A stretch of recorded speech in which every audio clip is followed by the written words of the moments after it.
गोजोन्थों आंनि बड'लेण्ड नांगौ इउटिउब चेनेलाव नोंथांमोन गासैखौ बरायग्रोनानै लाबावनाय थाबाय आरो आंनि सिगांनि भिडिअफोरखौ गाहामथार अनसायनायनि गेजेरजों नोंथांमोना नायबाय थानायनि थाखाय आंनि गोसो गोरबोनिफ्राय खौथि खौथि गोजोननायखौ नोंथांमोननि गेजेरावहाय जासिहरग्रोनाय थाबावबाय। आङो दिनै मोनसे कन्टेन्ट लाबोनो सानदों नोंथांमोननि गेजेरावहाय प्रमद बर'आ जोंनि ट्राइबेलनि हाखौहाय फाननानै जामारसिगोन नामा? जेबो आवाज दैखांनो हामारनाय नंला नामा? प्रमद बर'हा जेबो पावार गैमारला नामा? ना बिथाङा बुजिखा सोमजिखा गासैबो जोंनि बर' हारिनि माबाखौहाय फाननानै जाजोबसिगोन बेबायदि बिथ्रिखिना नांनायनि गेजेरजों बे कन्टेन्टखौ लाबोनो गोनां जादों। बाय प्रुफ लानानै नोंथांमोननि गेजेरावहाय आं लाबोनो सानदों। उनथिंजाय प्रमद बर'आ गसंनानै दङ, सिगांथिंजाय डक्टर हेमन्त बिश्व शर्मा आसामनि गिबि मन्त्रि बिथाङा बुंगासिनो दङ 2003निफ्रायसो लायनो जोंनि ट्राइबेलनि 6 सिडुलनि एगा जादों। नाथाय जोङो गासै हिस्टरिफोरखौ नायोब्ला जोंनि भारत बर्षआव उदांस्रि जायैनि सिगांनो ब्रिटिशफ्रा ट्राइबेलनि माखासे खमथा आरो राइटखौ लिरनानै गालांखानाय दङ। रायजो राजाफोर दिनैहाय गोबांथार दिनै दुखुनांथाव बाथ्रा, दिनैहाय गुबुन जोंनि बर' हारिनि गासै मोनथाखौ दिनै जाजोबनो नागिरनाय दङ। दिनै मानो हुसियार गैया प्रमद बर'आ? दिनैहाय गावनि सिगाङावनो बेबायदि बाथ्राखौ बुंबाय थानायखौ जोङो नुदों। रायजो राजाफोर दिनैहाय डक्टर हेमन्त बिश्व शर्माया बुंदों 2003निफ्राय सिगांनिफ्राय जायनाखि थाबोदों बिसोरनो थाखाय ट्राइबेलनि हायावबो थानो मोननायनि मोन्थाय नन ट्राइबेल सुबुंफ्राबो बेबायदि बुंनायखौ जोङो मिथिनो मोन्दों। अब्लालाय जोङो नांनायनि एथ' बोसोर नांनायनि जोङो मा लाब जाखो? रायजो राजाफोर दिनैहाय बिटिसि सुक्तियाव बेबायदिसो लिरनाय दङ दे बे 1947 मायथाइनि जे लिरनानै गालांनाय गासै आयेनफ्रा मावजाथोंसै दे होननानै लिरनाय ओंथिसो दङ। रायजो राजाफोर नाथाय दिनैहाय डक्टर हेमन्त बिश्व शर्माया मा बुंदों मा? बियो दिनैहाय 2006नि आयेन बायदियै बेखौहाय 2003नि आयेन बायदियै 2003निफ्राय सिगाङाव जाय थाबोदों बिसोरखौ थानो मोनगोन होननानै दिनैहाय 2014आवबो जेब्लानाखि नरेन्द्र मदि सरकार जे PM जाजेनो बे समावबो रायजो राजाफोर गासै ट्राइबेलनि हायाव जे आयेननि बेरेखायै थानाय मानसिफोरखौ होस्रांदो होननानै आसाम सरकारनो नटिस हरखाबायमोन, गोहो हरखाबायमोन। आरोबाव जोंनि गुवाहाटीनि 2019आवहाय ट्राइबेल एक्ट हिसाबै 6 सिडिउल एक्ट हिसाबै मा खालामदों? जोंनि गुवाहाटी हाइकर्टआबो ट्राइबेलनि लेन्ड ब्लकआवहाय जेसेबांनाखि गुबुन हारिफ्रा थादों बेनिफ्राय गासैखौबो होस्रांनो थाखाय दिनै गुवाहाटी हाइकर्टआबो बिथोन होदोंमोन। नाथाय आसाम सरकारा गावसिनि मासिखौ लानानै गावसिनि राजनितिखौ गिनानै दिनै मावबोआखै। रायजो राजाफोर जायनि फलावहाय दिनै बेबायदि जागासिनो दङ।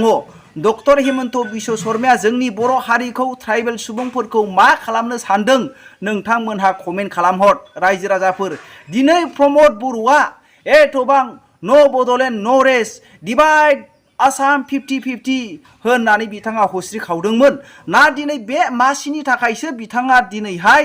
बै समाव हस्रिखांदोंमोन ना दिनै बावबाय नामा? रायजो राजाफोर जेबायदि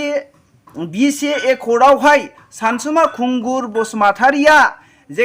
बर'नि मोनथा जे गासिबो जे एग्रिमेन्ट BCAनि एग्रिमेन्टनि खामानिखौ मावनो थाखाय जेबो आखायाव लायाखैमोन, मावनायनि जेबो सिगनालखौनो होआखैमोन, बेखौ दुखु मोननानै बै समाव BCAनि 6 मासल' खुंनानै उनावहाय नागारनानै कनकेसर नार्जारियासो BCAनि चिफ जाफिननायखौ जोङो नुनो मोन्दों। रायजो राजाफोर दिनै जेबो गैयाब्ला, दिनै बिटिआरआवहाय जेबो गैयाब्ला ओंखारबोदो BJPखौ नागारनानै बर'जों खौसेयै मोनसे सरकार दाफैदो। गोबां रायजो राजाफ्रा बेखौ लुबैदों। दिनै जुदि जोंनि बिटिआर सुक्तिजोंहाय बेबायदिनो गोबां माबाब्ला गोजोननाय गैयाब्ला जोङो सान्थि सुक्तिनि थाखाय लाबोदोंमोन। दिनैसिमबो जोंनि माखासे बिर जोहोलाव एक्स NDBफोरनि थाखाय सान्थि सुक्ति जादोंमोन। बे शान्ति सुक्ति जादोंमोनब्लाबो दिनैसिमबो सासेबो दिनैहाय जोबथेसालिनिफ्राय जे गनाय आरो केस जोबनायखौ जोङो मोननो थाङाखै दफा दफा बे जोबलांनायखौसो जोङो नुनो मोनदों रायजो राजाफोर आरो सोरबा सोरबा गावबा गाव बेबायदिनो केस सालायनानै लाबोनानै फोजोबनानै लाबोनायखौ जोङो नुबोदों रायजो राजाफोर दिनै दुखुनांथाव जोंनि ट्राइबेलनि हाखौ बेबायदि खालामोबा धंस खालामोब्ला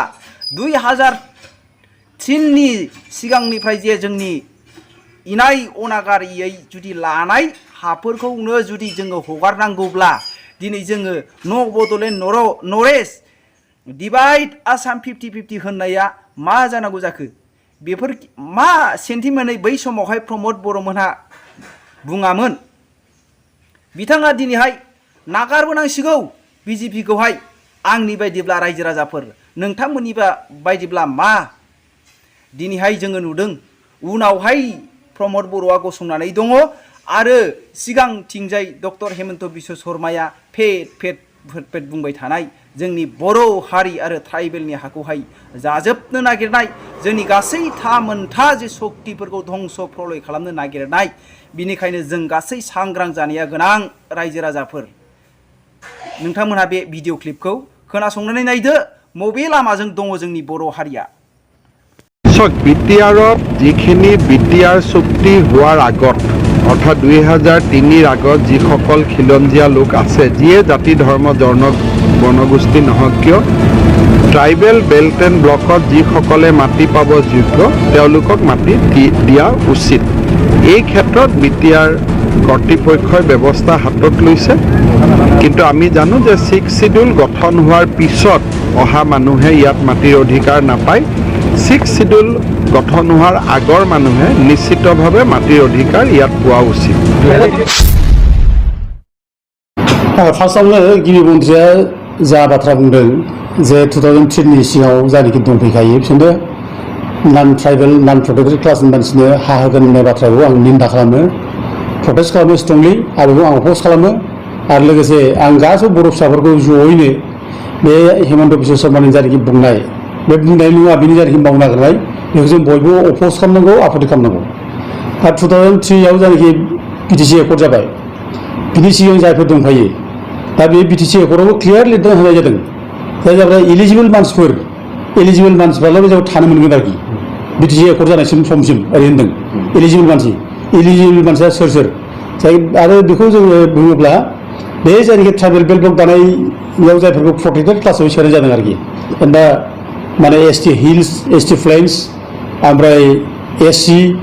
नेपालि ग्रेजुवेट्स बिसोरखौल' बुंनाय जाहरदों आरोखि बिसोरल' हा हु बायनो मोनगोन बिसोर प्रोटेक्टेड क्लास बिसोरल' बे जायगायाव हानि अधिकार मोनगोन बे बाथ्राखौ बुंनाय जादों बिटिआर सुक्तिनि दफा बादिब्ला दा बेबो बे जायनाखि प्रोटेक्टेड क्लास मानसिफोर बिसोर गावसोरनि गेजेराव बायलायगोन दा बे आरोखि दा खिन्थु नैबे दानि हेमन्त बिश्व शर्मानि बुंनाय राव जे टटेल गासिबो माने नन प्रोटेक्टेड क्लासनि बाथ्रा गैया प्रोटेक्टेड क्लासनि बाथ्रा गैया गासिबो हा मोनजोबगोन होननाय बाथ्राया जोंनि बर'फोरखौ सेस खालामगोन बर'आव जों जोबगोन हाया जोंनि अधिकार जोंनि जिउ बे हाया जोंनि भबिष्यत बे भबिष्यतखौनो दिनै जुदि हेमन्त बिश्व शर्माया मालायनो जुदि रानना होनो नागिरोब्ला नन ट्राइबेल मानसिफोरनो जोंनि हाया नन ट्राइबेलनि आखायाव थांजोबो गासिबो जोङो हानि बिगोमा जानानै हानि जोङो माने गलाम जानांगोन जोङो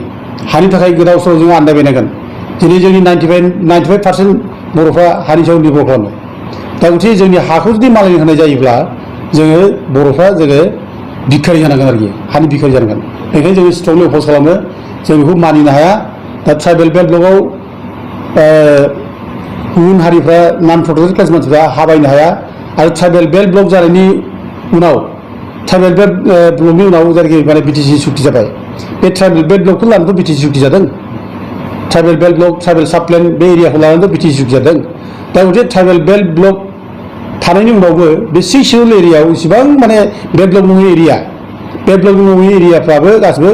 माने ट्राइबेलनि माने खुंथायनि आन्दाराव बे गोलैयो आरोखि बेल्ट ब्लक एरियानि बाथ्रा नङा बे ट्राइबेलनि खुंथायनि आन्दाराव गोलैनाय 6 शिडिउलनि आन्दाराव गोलैनाय बे एरियाफ्राव इसिबां माने नन प्रोटेक्टेड क्लासनि मानसिफोर बिसोरो हा बायनो मोना अनलि ट्राइबेल बेल्टल बाथ्रा नङा ट्राइबेल बेल्ट ब्लकनि बाहेरावबो जायफ्रा 6 शेड्युल एरियायाव थानाय हाफोर बे हाफ्राव नन प्रटेक्टेड क्लासनि मानसिफोर नन ट्राइबेल मानसिफ्रा हा बायनो मोना बे आयेनाव गैया बे 6 शेड्युलनि प्रभिजनाव गैया बिसोर जुदि सोरबा जुदि 6 शेड्युल गठन जानायनिफ्राय 2003 आव जायनाखि बिटिसि गठन जाबाय बे गठन जानायनि सिगांनिफ्राय बिसोर दंखायोब्ला सोरबा बे जायगायाव दंखायोब्ला बिसोर गावसोरनो गाव बायनो हागोन बिसोरो गावजों गाव फाननो हागोन खिन्थु ट्राइबेलनि हाखौ बिसोरो बायनोबो मोना फाननोबो मोना बिसोरो जोंनि हायाव बिसोर अधिकारानो गैया बाथ्रा बे आरो जोंनि ट्राइबेल बेल्ट ब्लक जायनाखि दादों ट्राइबेल बेल्ट ब्लक दानाय समनिफ्राय खुन ट्राइबेल ब्लकआ 1947 दादों 1947नि 5 डिसेम्बर बेनिफ्राय ट्राइबेल बेल्ट ब्लक दानाय जादों बे 1947नि 5 डिसेम्बरनिफ्राय जेसेबां माने ट्राइबेल नङि मानसिफोर दं नन प्रटेक्टेड क्लास मानसि दं बिसोर बे ट्राइबेल बेल्ट ब्लकआव हा बायनो हाया बिसोर प्रटेक्टेड क्लास नङा बिसोरनो माया हाया बिसोरनाव हाया ट्रेन्सफार जाया बिसोरो हाखौ बायनो मोना फाननो मोना बिसोर बे अधिकारा गैया बेखौ होखारालासिनो हानि मोनथाय होनायनिसो बाथ्रा बुंबाय गिबि मोनसेया बे बिथिङाव नोंथाङा मा बुङो दा बेल्ट ब्लकनिफ्राय जायफोर नन प्रटेक्टेड क्लासनि मानसिफोर ट्राइबेल नङि मानसिफोर बिसोर बिराद एनफर्स खालामनानै थानायफोर दङ बेफोर होखारनांगौसो जोंनिफ्राय होखारनांगौसो दोननाय बाथ्रा गैया खिन्थु जाय एनक्रचार्सफोरा जोंनि हाखौ सेनानै लाबाय बिसोर होखाराबालानो दिनै जे बे जायगायाव ट्राइबेल बेल्ट ब्लकआव जे ट्राइबेल नङि मानसिफोर हा होनो नागिरदों बे एखेबारे निन्दा खालामनांगौ जों बेखौ गनायनो हाया जों बेखौ माब्लाबाबो जों बेखौ मानिनो हाया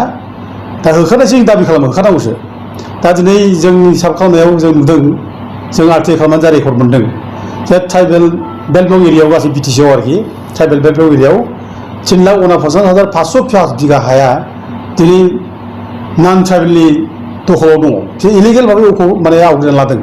बे इलिगेल भाबै आवग्रिना लानाय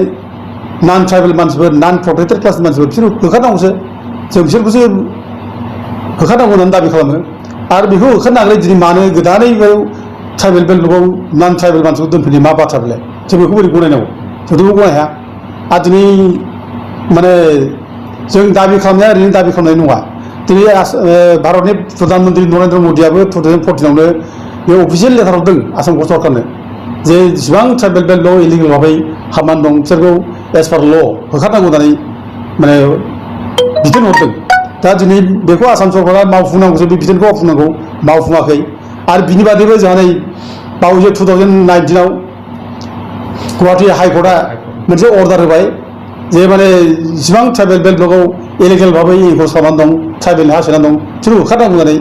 बेबायदि अर्डार थासेयावबो दिनै आसाम सरकारा मानो होखाराखै बाथ्राया बेसो जादों दिनै कुइसना बेसो दिनै होखारनांगौ जों बेखौनो दाबि खालामो जेसेबां बेल्ट ब्लकआव इलिगेल भाबै हाबनानै दङ बेखौ एज पार ल दिनै आरो हाइकर्टनि अर्डारखौ मानिनानै होखारनांगौ आरो भारतनि प्राइम मिनिस्टारनि अर्डार जायनाखि हरदों बेखौ मानिनानै होखारनांगौ जों बेखौसो दाबि खालामो बेयाव गोदानै दोनफिननायखौ जों खुनु बानाय हाया आरो सोरबा माने बेल्ट ब्लकआव जुदि सोरबा माने थानो मोनै मानसिखौ सोनो नागिरदोंब्ला जों बेखौ माने होबथागोन आरो जों गोख्रोङैनो बेखौ माने जुजिगोन जों होबथानो थाखाय माने सोंखारिनायल' खोथा नङा जोङो आन्दलनबो खालामनांगोन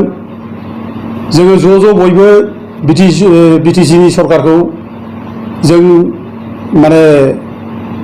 अपोज खालामनांगोन दा दिनै बिटिसि सरकारा जोंनि सरकार बर'नि थैजों दाजानाय बिटिसि बर'फोरा रायजो नांगौ होननानै गिलु बालु आन्दलन खालामबाय बे आन्दलन खालामनायनि बिजाउन हिसाबै जों बिटिसि मोनबाय दा बिटिसि खुंगिरि जानानै बिटिसिनि सासनाव थानानै जुदि जोंनि बिटिसिनि खुंगिरिफ्रा जुदि जोंनि हा हुखौ जुदि सरकारनो हरोब्ला आसाम सरकारनो हरोब्ला दा बे हा हुआव जुदि नन ट्राइबेलफ्रा जुदि माने हानि मोनथाय जुदि मोनोब्ला जों बेखौ बोरै सिरि थानो बेखौ सिरि थानाया आरो जों बेखौ स्ट्रंलि अपोज खालामनांगोन अधिकार गैया बिसोरहा दिनै बे अधिकार गैयै माने जोंनि नेताफ्रा दिनै नङै खामानि मावनादों जोंनि मोनथायखौ दिनै खोमानो नागिरदों जों बेखौ बोरै सिरि थानो हाया जों बेखौ जेरैबाबो जोङो गोख्रै जों बादा होनांगोन आथिखालनि बिटिआर सोरखारा खोब माने समान मोनथाय सब जाथि जनगोष्ठीया समान मोनथाय मोनगोन बिटिसिआव होननानै बुंबाय थानाय नुदों बाथ्राथ' बेनो जाबाय दा साननांगौआ जे जोङो बुंनो थाङोब्ला बर'फ्रा आसामाव जोङो सम अधिकार मोनाखिसै सम अधिकारनि खोथा नङा जोंहा मिनिमाम जों माने मोननांगौ मोनथायफोर दंमोन जों आसामाव जों मोनाखै जोंखौ आसाम सरकारा जोंखौ गोदोनिफ्रायनो जोंखौ फिसा बाथुल बादि बिमा बाथौनि फिसाफोरबायदि जोंखौ बेबहार खालामबोदों नासयबोदों नाख्रेबबोदों जोंखौ ट्राइबेल जनजाति मैथौ जाथि होनना मुगैबोदों जोंनो मोननांगौ जिनिसखौ जोंनो होआखै अथ'स जों आसामनि थागिबि फिसा बे हानिनो जोङो माने खुंगिरि फिसा जोंनि रायजो जोंनि राजाफ्रा बे जायगायाव रायजो खुंलांदों जोंनि आबौमोनहा बे जायगायावनो ग्रोम ग्रोम रायजो जालांदों खिन्थु जोंनो जेबो अधिकार जोंनो आसाम सरकारा जोंनो होआखै लेखा फरायनायनि सुजुग होदों ना साख्रि बाख्रियाव जोंनो मोनसे मोजां सुजुग होदों ना जोंनि रावखौ फेहेरनायनि सुजुग होदों जेबो जोंनो होआखै हा हुनि अधिकार जोंनो जेबो होआखै जोंनि हा हुखौ बिसोर लांफिनजोबदों साख्रि बाख्रियाव जोंनि जारि मोननांगौ दंमोन बेखौ मालायनो होदों जोंहा रोंगौथि दंब्लाबो जोंनो होआखै दा बे खेथ्रआव जों आलादा बड'लेण्ड रायजो बिबाय आलादा बड'लेण्ड रायजो बिनानै जोंनो खुंथाय जोंनो हरबाय जोंनो बिटिसि हरबाय बे बिटिसिया जोंनि बे जोंनि अधिकारनि जे बाथ्रा बियो ट्राइबेलफोरनि प्रटेक्सननि थाखायसो बर'फोरनि प्रटेक्सननि थाखायसो बिटिसिखौ हरनाय जादों बे बिटिसिया जोंनि फुल माने प्रटेक्सननि थाखायसो बिटिसि बियो बे बिटिसियाव जोंनि प्रटेक्सननिसो बाथ्रा दं बे बिटिसियाव गुबुन हारिनो सम अधिकार होननाय बाथ्रा गैया दा प्रमद बर'मोनहा जे बाथ्रा बुंदों सम अधिकार सम बिकास होनना बुंदों बिसोरो एखेबारे गोदाव सोराव बानसि बिसोरो जेबो गियान गैया बिसोर नलेजआनो फिसा गैया सोरजों सम अधिकार सोरजों सम बिकास होनफालाय जोंथ' सम अधिकार गुबुन होननो हाया जोंहा ट्राइबेल रिजार्भेसन खथा दं दिनै जोंहा बिटिसिआव जोंहा दिनै माने गासै 40 माने सिटनि गेजेराव 36 दं जों बेखौ सम अधिकार होननानै जों बिसोरनो रानना होनोसै नामा दिनै साख्रि बाख्रिनि खोथा दं जोंहा दिनै बिटिसिआव साख्रि बाख्रियाव जोङो जोंनि सम अधिकार बे 6 सिडुलाव जों इसेबां गैलिया जों 70% 80% जों लानो हागौ ट्राइबेल माने 6 सिडुला जों ट्राइबेल थाखायसो नालाय दा बेयाव जुदि जों सम अधिकार होननानै जुदि बे साख्रि बाख्रियावबो जों बिसोर समान जुदि जों रानना लायोब्ला जों मा मोनगोन बिलाय जोंथ' मोननायसो नङा जोंहाथ' जेबो थानाय नङा मानोना जनसंख्याखौ नायोब्ला जोङो जोंनि 6 सिडुल एरियायावबो जोंनि जनसंख्या खम बिसोरनिफ्राय खम बिसोर बांसिन मोनगोन जनसंख्याखौ नायोब्ला दा बे माने जोंनो बे सम अधिकार सम बिकास होननाय रावानो जाया जोंखौ जों माने बिकास खालामना लाथों जोंखौ माने मा होनो अधिकारखौ जोंनो खालामना लाथों होननानै जोंनि 6 सिडुलनि जेरै गोहो हरदों दा बे गोहो बादियै जोङो जोंनि अधिकारखौसो जों मावफुंना लागोन बेयावनो जों मालायनि सम अधिकारनि बाथ्राखौ जों मानो बुंबालाय आरो बेवहाय जों माने सम बिकास बाथ्रा बोरै फैनांगौ जा जोंनि बिकास जोंनि राव हारिमु जौगानाय जा बाथ्रा दं जोंनि शिक्षा दिखानि जौगानाय बाथ्रा दं बेखौ जों मावलांगोन जोंनिसो बाथ्रा बियो बेवहाय माने सम बिकास मालायनि राव हारिमु जौगानाय बाथ्राखौ जों माने सिन्था खालामबाय बे बिसोरनि बाथ्रा बियो जा जोंनि बाथ्राखौ जों सिन्था खालामगोन बे सम बिकास सम अधिकारनि खुनु बाथ्रा फैया आरो 6 सिडुलाव खुनु सम अधिकार सम बिकासनि बाथ्रा बेयाव माने बाथ्रा फैया आरो बेखौ जों बुंनो नाङा आरो प्रमद बर'आ जेखौ बुंगासिनो दं बे जेबो रोङा बे जों मिथिया बे 6 सिडुलाव सम अधिकार फैया सम बिकास फैया बेखौ मिथिखायो बे बुंगासिनो दं